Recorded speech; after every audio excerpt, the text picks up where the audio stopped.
Well, hi everyone. I'm John Ritland, and this is my review of AEW Dynamite from Austin, Texas.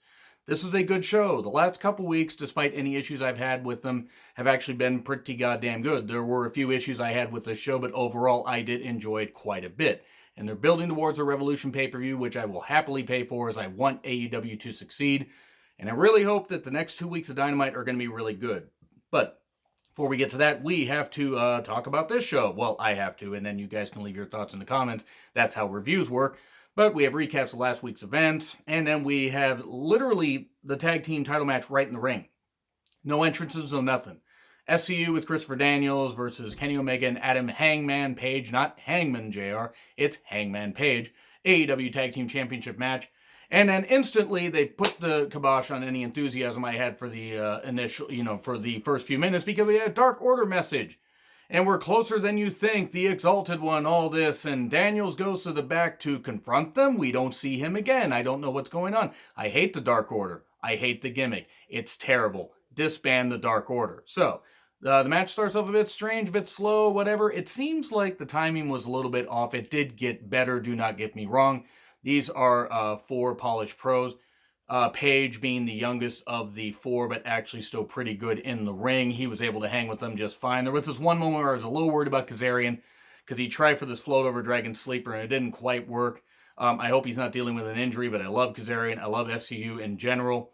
And everybody dives. I mean, Omega dives. Everybody's diving. I think some people in the crowd dived at one point. And during this, they mentioned that we're having a tag team battle royal next week for a number one contendership, and I have a pretty good idea who's going to win it. It's probably going to be the Dark Order. It's probably going to be the Dark Order because we are not allowed to have nice things. The Dark Order should not be competing for the tag team championships because they fucking suck. But back to this match. There was also a Scooby-Doo guy. A guy in a Scooby-Doo costume in the front row. I don't know why, but whatever. Hey, kudos to him for going out there in public like that. He seemed to be having fun. Maybe he was drunk. Maybe he lost a bet. I don't know. It's all for fun. And it was a weird finish, though. After a whole bunch of moves and everything, Kazarian grabs the rope just as the 3 count hits, but the referee doesn't look at it. He's like, oh, wait, he didn't grab the rope soon enough. Call it like it is. Omega and Page retain. Then a whole bunch of people run down. We have the Dark Order coming down. Best Friends come down, which, oh boy, I'll get to that here in a second. We get the Butcher, the Blade, and the Bunny, but the Butcher and the Blade get in the ring. Hybrid 2, the Bucks, and this is just a heck of battle royal.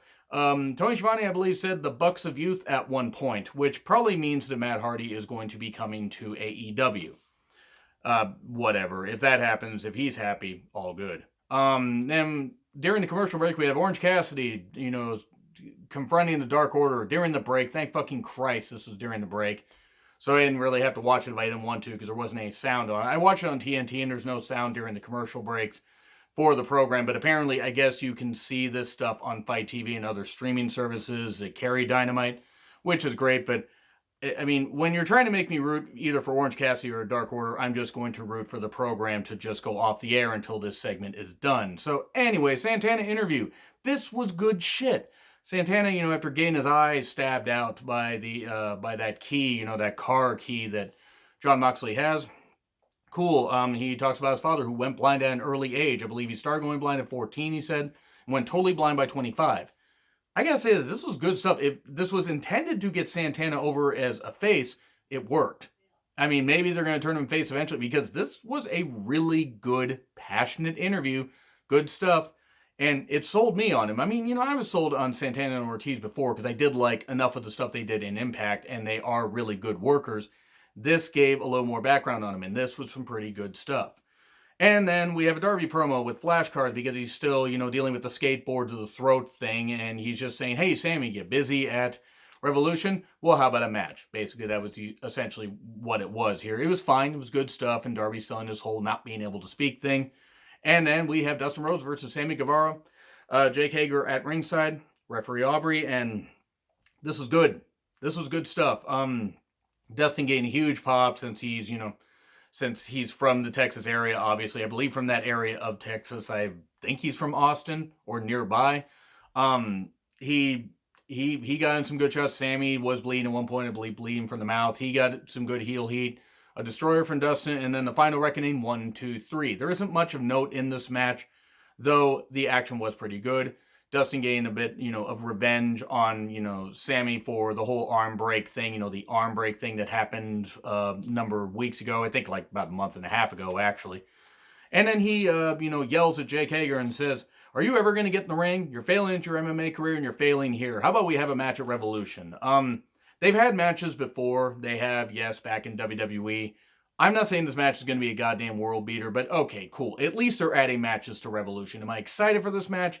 Nah, but at least they're stripping the stuff away and they're actually putting a decent storyline behind it. I don't know if it's going to be all that good because Hager was never really all that good in the ring.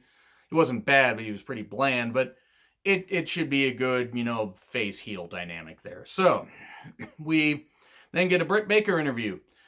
And besides her saying one good line out of this, Britt Baker still cannot cut a good promo. She just can't. I don't know if it's because they're giving her bullet points and they're just not giving her enough direction.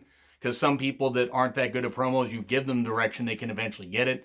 She got one good line out about Whataburger, which I'm unfamiliar with. I mean, I've heard of it, obviously, but I've never had it because I've never been in the Texas area. The crowd started booing and chanting Whataburger, but she was using a whole bunch of dentistry terms because she is a dentist, by the way, in case you don't know that. But it was what it was. I don't know. She got that good line there, but I mean, I can't say it was the cheapest heat because other talents have used cheap heat before like that. And cool. Okay, good. That was at least good stuff. And then we get to Nyla Rose versus Riho. First, I want to say this much. Riho should not have gotten this much offense in on Nyla, or she should have not kicked out of every single thing that Nyla threw at her until the end. I understand what they were trying to do. They were trying to do like Gail Kim and Awesome Kong. The problem is, this match was good. Do not misunderstand. It was a very good women's match, but Nyla Rose did win, and I'm going to get into that here in just a little bit, but just, Riho kicked out too much stuff. Like, she's not that invincible. I mean, fucking hell, I thought that other people, in the past had been booked as invincible, and good lord, she was kicking out of everything.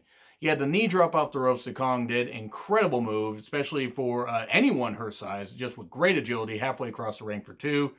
Release DVD like a throw off the top for 2.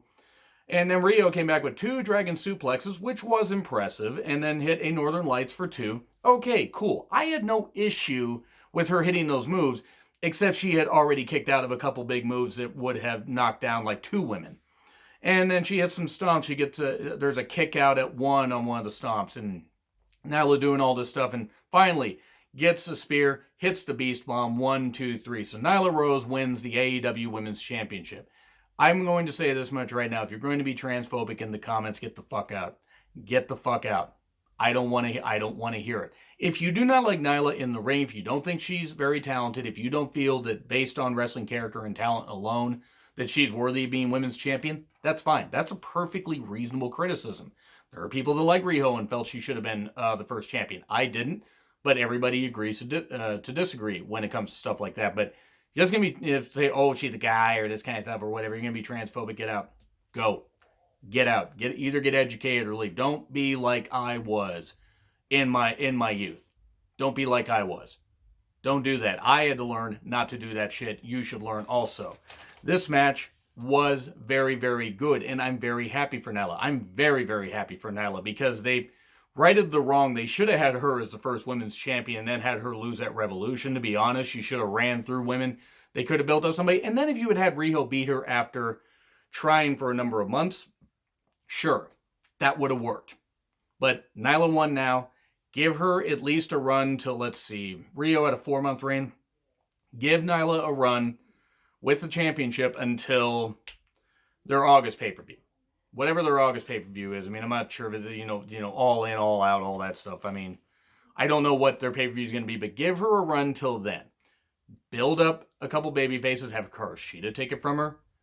Something like that. Just do something proper to give, Nyla the proper run she deserves and build her up as a monster and then have somebody take it from her. That's how you do it. But once again, want to be transphobic, get out. You want to have criticisms fairly because you don't think that she's very good. Okay, I can totally respect that. We love and don't love who we want. As far as like somebody in the ring, there are people that I love watching that people don't understand. and vice versa. There are people that I don't understand why people like. I don't understand why they like them, but that is what it is. Nyla winning, awesome. Really, really is awesome. And then we have a commercial break thing where Tony Khan tries to hug her. She shoves him off, and then she's running down Kenny Omega, which is kind of fair. If Kenny Omega has been booking the women's division, it's actually kind of fair because he's been booking some of it like shit. And he just running him down, stuff like that. I mean, I didn't hear any of this because it was during the break. But then we have a Chris Jericho interview where he talks about he has a hired gun, a hired assassin to take out Jon Moxley, and it is Jeff Cobb. And I love Jeff Cobb. Jeff Cobb is goddamn awesome. And I've seen him twice live, and I love the fact that he was in, he did well in Ring of Honor. He did well in New Japan the few times that he was there. I'm really happy that he's getting a chance on an even bigger platform. Really, really happy for him. So then we get Brandi on commentary for this. I get why, because it was MJF versus Jungleboy. And they're hyping up the whole MJF Cody thing. So, okay, Brandi's suddenly a babyface. Brandi's still not really great on commentary. She did get off one good line, though. I will say that. Nightmare collected things over. I'm going to stop being so harsh on Brandi, even if I don't feel that she's very charismatic. This is good stuff, though. MJF and Jungleboy, two young guys, two great talents, good face-heel dynamic, and just some really good wrestling. Arn watching TV backstage, somewhat like a normal person. And 3 dives outside by Jungleboy. MJF getting some really good heat. Poison Rana, please stop with the Poison Rana. Brandi got a line thrown at her. MJF grabs his groin and says, "Hey, Brandi, you could have a real man right here." And JR is like, "How dare you talk to her like that?" JR, he can't hear you unless you get on an arena mic. That's not how that works. But then Wardlow comes out. And Brandi did go the one good line, though. I think that hand motion was him calling for Wardlow. That's pretty funny. That's pretty funny right there. I mean, some people might have seen it as a little bit of a bias. Nah, I thought it was a pretty funny line. I don't think there was any ill intent there. There was a loaded punch, with the whole the Battle Bowl ring is just what I'm going to call it. Actually, the Dynamite Battle Bowl ring is actually what it should be called. And punch, and MJF wins soon after. So a loaded punch behind the referee's back. Then we get Luchasaurus and Marco Stunt to make a save, kinda. Oh, and Wardlow hit an F5 variation on Jungleboy. Pac, it's a Pac and White promo, and I'm proud of that one. He hypes up the 30-minute Iron Man match he's going to have with Omega just before Revolution. And then we're getting Lucha Bros versus Omega and Page Tag Team Championship match next week. And we're getting a few other things. Jericho, Sammy, and Hagar. That was intentional. In the Skybox. And then for the main event, we have Jon Moxley and Santana, eye for an eye match. This isn't going to take very long. It was a nice brawl. Good telling of the story with both having damaged eyes.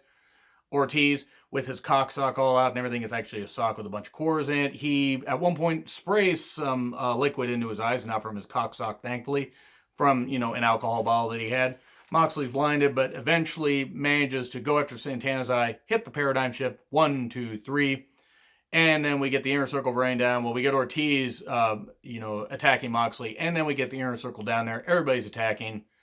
And then we get Jeff Cobb being called out. And Jeff Cobb hits the Tour of the Islands. And that's how we go off. Jeff Cobb is a member of the inner circle, apparently. So, overall, I gotta say the show was pretty goddamn fun. There were things I didn't like. But what I liked far outweighed what I like far outweighed the negative. Positives far outweighed the negatives here. I gotta say B+. B+. This was actually really enjoyable. For a TV, I graded as far as TV. Did I enjoy it as a TV product? Because if this was a pay-per-view, I would probably only give it like a C+, B-.